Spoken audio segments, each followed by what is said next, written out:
Fala pessoal, tudo bem? Bem-vindos aí à Semana do Empreendedor Prudente. Meu nome é Rafael Corrêa, eu sou especialista de estratégia e alocação aqui na Fami Capital, responsável pela operação de São Paulo. E o nosso tema de hoje aqui é para falar um pouco sobre investimentos corporativos, tá? Então, investimentos em empresas. E sempre que a gente fala de investimento em empresa, é um tema muito sensível, porque na prática, empresas ganham dinheiro com os seus negócios, né? Não ganham dinheiro aplicando o seu caixa. Na verdade, o caixa é para ser uma robustez, é para ser uma solidez, para poder sustentar a sua operação, né? Eventualmente, ali, se você tem um caixa um pouco mais robusto, um montante que não vai ser utilizado, e você tem uma oportunidade no mercado, como o momento que a gente vem passando no Brasil de juros altos, eventualmente vai ter uma oportunidade ali que você pode se aproveitar, mas o principal, né, os principais fatores que você tem que ver quando você vai fazer um investimento dentro de uma empresa, principalmente como é que esse investimento vai ajudar na sua operação, né? Então, primeiro pensar em proteção, pensar em liquidez, fazer esses mapeamentos, e é um pouco isso que a gente vai conversar aqui hoje, tá? Eu dividi aqui um pouco essa conversa em três grandes blocos, tá? Para a gente simplificar um pouco, porque esse assunto também ele é bem amplo. Então, a ideia é que a gente fale primeiro sobre fluxo de caixa, e aqui eu vou colocar também o tema de câmbio, tá? Porque eventualmente ali você vai ter um fluxo de caixa de negócios, e ou você pode fazer pagamentos em outra moeda, ou receber pagamentos em dólar, isso acaba influenciando também no seu fluxo de caixa. O segundo grande bloco ali é a parte de investimentos mais proteção, tá? Então aqui a gente vai falar de fato ali dos veículos onde você pode acessar o mercado de capitais e como proteger, tá? Então aqui a gente fala de operação de hedge, de derivativos, a gente comenta um pouco sobre isso. E o terceiro pilar é a parte de crescimento, onde eu vou só dar um breve briefing aqui sobre crédito e a parte de M&A, tá? Então aqui nesse primeiro grande bloco, falando sobre fluxo de caixa e câmbio.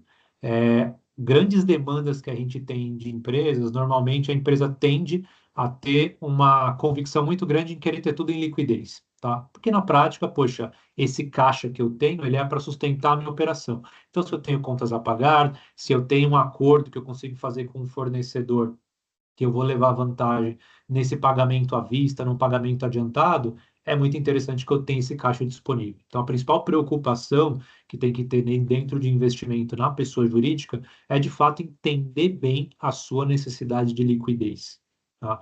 Então, esse é o principal ponto, e dentro desse ponto, você vai ter alguns produtos específicos para que você aloque conforme a sua necessidade de liquidez.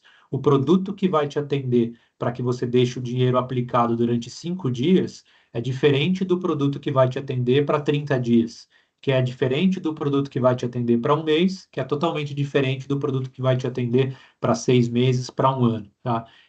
Dentro disso, é muito importante a gente entender qual que é a relação de custos, tá? Imposto interfere muito no Brasil, então a gente tem principalmente ali o imposto de renda e o IOF, sendo ali aplicados em cima de todos os nossos rendimentos dentro das aplicações em pessoa jurídica, tá? Lembrando que pessoa jurídica praticamente não tem nenhuma isenção, tirando ali os eventos de imunidade tributária, tá? No caso ali de algum instituto, você tem essa imunidade, mas nas aplicações financeiras, diferente da pessoa física, a gente não costuma ter isenções como a pessoa física tem na LCI, na LCA, no CRI, no CRA. Então, os custos e os impostos eles pesam muito nessa rentabilidade final, é um fator muito importante que a gente deve analisar.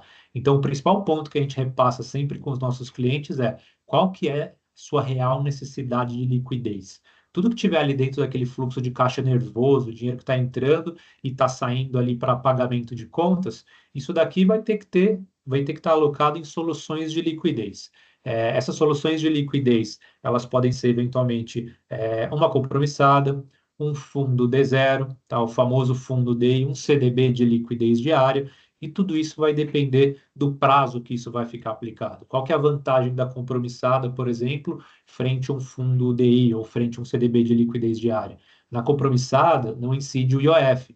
Então, o IOF até 30 dias, ele penaliza muito a rentabilidade. Se você aplicar num CDB e ficar aplicado 15 dias, você vai pagar uma alíquota de IOF muito alta. Dentro da compromissada, as rentabilidades nominais são menores, então você vai ver ali alguma coisa em torno de 50%, 60%, até 80% do CDI, porém você não tem incidência de IOF. Tá? O IOF, lembrando, ele pode chegar ali a 98% da rentabilidade, então é uma incidência muito grande se ficar aplicado por pouco tempo. Então, para produtos de liquidez, é importante que você entenda quanto tempo esse dinheiro vai ficar alocado. Então, o primeiro mapa que a empresa tem que ter muito claro é o mapa da necessidade de liquidez, tá? Principalmente por conta dos custos. Um exemplo que a gente costuma dar é, eventualmente, você tem lá um CDB de 110% do CDI. Poxa, hoje, no momento que a gente está falando aqui, o CDI está bem alto, está beirando ali 12%, o mercado já precifica alguma coisa próxima de 14% no final do ciclo de alta de juros. Então, o CDI continua sendo um bom investimento no Brasil.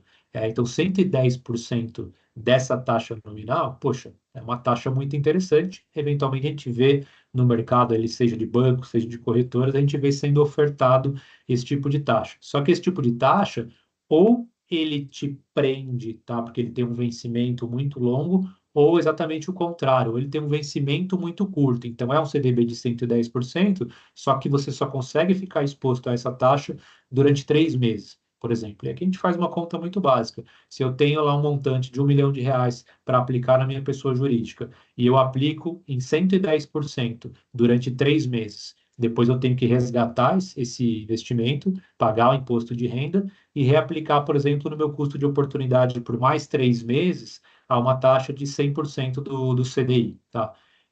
O meu rendimento líquido total dessa aplicação, 3 meses a 110%, outros 3 meses a 100%. Ele empata com o investimento que eu tivesse feito para 6 meses, tá? Então, exatamente o mesmo período, só que sem nenhum reinvestimento no meio do caminho. Então, na parte operacional, a gente tem até um ganho aqui. Investir 3 meses a 110, depois mais 3 meses a 100%, ele é a mesma coisa do que eu investir em um só rendimento, em um só investimento para 6 meses, que me paga 101,5% do CDI. Tá? Então a diferença é bem grande. Muitas vezes a gente faz a média e fala, pô, se eu investir metade do período a 110 e a outra metade a 100, a minha rentabilidade total deve ser equivalente ali a próximo de 105 do CDI. Na verdade, não. Se eu contrato 105 do CDI para 6 meses, eu consigo adicionar praticamente 3,6% a mais de ganho financeiro, só de realmente ter a visibilidade do meu fluxo e a minha necessidade de liquidez. Então, esse ponto é muito importante. Primeiro, quando a gente olha para fluxo de caixa, que a empresa tenha o conhecimento de qual vai ser a necessidade de liquidez, e com base nessa necessidade de liquidez, o profissional que te atende vai te indicar o melhor produto. Poxa, eu tenho ali um investimento que ele vai ficar 5 dias aplicado. Talvez o ideal ali seja uma compromissada. Eu tenho um que vai ficar 20 dias aplicado. Talvez ali um fundo DI seja a melhor aplicação para você. Eu tenho um que vai ficar 6 meses aplicado. Poxa, eu posso me dar o luxo de passar para a próxima alíquota de imposto de renda, que é justamente o motivo que esse nosso exemplo aqui, ele é mais efetivo se eu aplicar para 6 meses, tá? Até 6 meses, pela tabela regressiva de imposto de renda, eu vou pagar 22,5% em cima dos meus rendimentos. A partir de 6 meses, eu começo a pagar só 20%. Então, isso me rende um bom ganho, né, uma economia em pagamento de impostos. Isso é muito vantajoso. E eu consigo isso sem correr risco a mais nenhum, tá? No mesmo emissor e no prazo final é exatamente igual. O que eu preciso ter é a visibilidade dessa necessidade de liquidez, tá? Dito isto, quando eu tenho de fato o mapeamento de quanto eu vou precisar desse dinheiro, aí sim eu posso migrar para a segunda caixinha, que é onde de fato eu vou falar dos meus produtos de investimento. Tá? Então, quando eu já sei para quando eu vou precisar e como isso vai beneficiar o meu negócio, aí sim eu posso olhar para os produtos de investimento. Então, eu vou ter mapeado muito bem a minha liquidez e eu vou olhar também para os meus indexadores. Tá? A gente sabe que a maior parte dos investimentos em pessoa física ele é pós-fixado. O que significa isso? Ele é feito atrelado à taxa básica de juros, ao CDI e à Selic. Porém, para a gente tomar essa decisão, a gente tem que estar muito atento ao nosso passivo e às nossas receitas, tá? Se a minha receita ela é sempre corrigida com base no IPCA, por exemplo, dentro do meu negócio, é interessante que eu não tenha, provavelmente, investimentos também em IPCA. Vou estar fazendo uma sobreposição. Talvez se eu tiver um crédito em IPCA, é interessante que eu tenha receitas e investimentos em IPCA, tá? Para fazer uma proteção. Então, é interessante que eu consiga enxergar dentro do meu passivo, como é que funciona? Tem um crédito pré-fixado, poxa, eventualmente se eu tiver um caixa para fazer uma proteção desse crédito, ele também vai ser pré-fixado. Agora, se eu vou tomar um crédito como fluxo de caixa e eu vou sempre medir isso em taxas equivalentes, olhar para essa taxa pós-fixada, então percentual do CDI, CDI mais um prêmio, que o mercado chama de spread, isso normalmente vai fazer mais sentido. Mas aqui a mensagem é que a gente sempre possa fazer essa reflexão interna e entender como estão os nossos passivos em termos de indexador e como é que estão as nossas receitas em termos de indexadores. Dito isso, aí sim a gente vai para a próxima modalidade, que é entender quais os tipos de veículos disponíveis a gente tem no mercado, tá? Então, um dos veículos, por exemplo, é o título público. Então, o título público é o risco soberano, tá? Então, o governo ele pode não ser o melhor administrador de caixa, porém ele é o dono da impressora. Então, por isso que ele é o menor risco conceitualmente do mercado. Não é que ele realmente tem a maior chance de pagar porque ele administra melhor. Na prática, é porque ele tem a impressora na mão. Se ele não tiver recurso para te pagar, ele tem o poder de imprimir um dinheiro e te pagar. Esse dinheiro que ele vai imprimir e te pagar, pode ser que ele inflacione o mercado, mas a prática é que o risco de não pagamento é muito menor num título soberano. Dentro dos títulos soberanos, a gente vai ter o próprio título, que é o título mais usado pelo mercado, que é a LFT, justamente pós-fixado, tá? Então, que é um título que vai te rentabilizar ali próximo da taxa Selic, tá? Que é o indexador próximo ali, que vai ser o CDI, que é o termo mais usado no mercado. A gente vai ter papéis que te pagam inflação mais um prêmio e tem também os pré-fixados, tá? E aqui um ponto muito importante é estar sempre alinhado ali com o profissional que te assessora, com o teu consultor, com o seu assessor, justamente para que ele consiga te explicar quais as implicações de fazer um pré-fixado de 1 ano, de 2 anos, de 3 anos, fazer um IPCA mais para 1 ano, 2 anos, 10 anos. Os ativos públicos, eles têm muita liquidez. Então, eu consigo comprar hoje e vender num prazo muito curto. Só que eles são negociados a preço de mercado. Então, é importante que o profissional consiga explicar qual que é a implicação de eu comprar eventualmente ali uma NTNB com vencimento em 2028 e se eu precisar vender isso dentro de 3 meses, qual que é o risco que eu estou correndo, tá? Então, apesar dele ter um baixo risco de crédito, o título público, ele tem o risco de mercado por conta do nível de variação que eu vou ter no meio do caminho. É importante entender isso também no detalhe. Eu tenho também a opção dos fundos, tá? Aí eu tenho diversos fundos, os mais recomendados para pessoa jurídica também são os fundos que têm benchmarking no CDI, tá? Fundos pós-fixados que visam entregar ali uma rentabilidade de CDI mais um pequeno prêmio, também correndo baixos riscos, tá? Sempre respeitando a necessidade de liquidez. Então, se é um dinheiro que eu tenho ali no meu mapeamento para 60 dias, eu posso aplicar num fundo de 30, num fundo de 60, com 30 ou 60 dias de resgate. Isso pode acontecer, é importante que eu também tenha essa visibilidade no momento de fazer a aplicação no fundo. Tem os investimentos bancários, tá? Então, desde ali dos cobertos pelo FGC, então CDB, por exemplo, é uma opção. Investindo em um CDB, eu tenho cobertura do fundo garantidor de crédito para um problema de crédito no meu emissor até R$ 250 mil. Então, comprei um CDB da empresa XYZ. E o banco XYZ, ele foi liquidado, tá? Ele quebrou. O fundo garantidor de crédito, ele tem ali a proposta de cobrir até R$ 250 mil, limitado a 4 instituições, limitado a R$ 1 milhão. Ou seja, se eu tiver R$ 250 mil em 4 instituições financeiras e as quatro é, vierem ali a ter um problema de liquidez, primeiro que você é muito azarado de ter 4 instituições que deram problema ao mesmo tempo, mas o Fundo Garantidor de Crédito vai fazer essa cobertura. Se você tiver 5 instituições, 250 mil em cada uma, e as 5 tiverem um problema financeiro, você vai deixar de receber R$ 250 mil e assim por diante, tá? Esse limite de cobertura do FGC, ele é de R$ 1 milhão.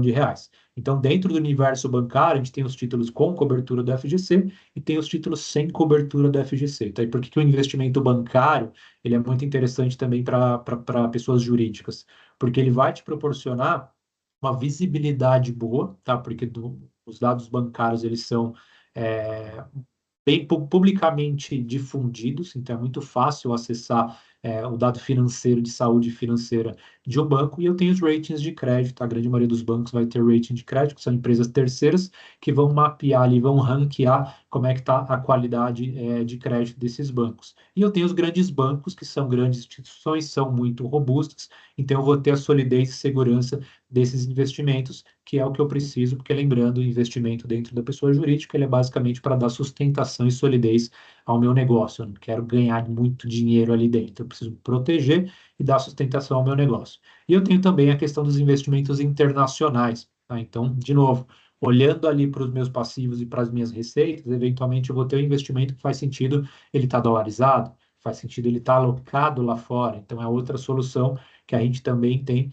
que também é possível. E falei um pouco dos derivativos, então, eventualmente, se eu tiver uma compra de uma máquina, tá, que eu vou fazer o pagamento daqui a 6 meses e esse pagamento vai ser em dólar, e eu quero me proteger da alta do dólar, porque eu estou tomando essa decisão com base no dólar a 6. Se daqui 6 meses eu tiver que fazer esse pagamento com base no dólar a 7, isso vai prejudicar todo o meu planejamento. Então, existem instrumentos que a gente chama de derivativos, que você consegue fazer uma proteção, tá? A gente usa o termo hedge, a gente consegue fazer o hedge disso, em que você trava o preço do dólar atual, tá? Para uma eventual operação.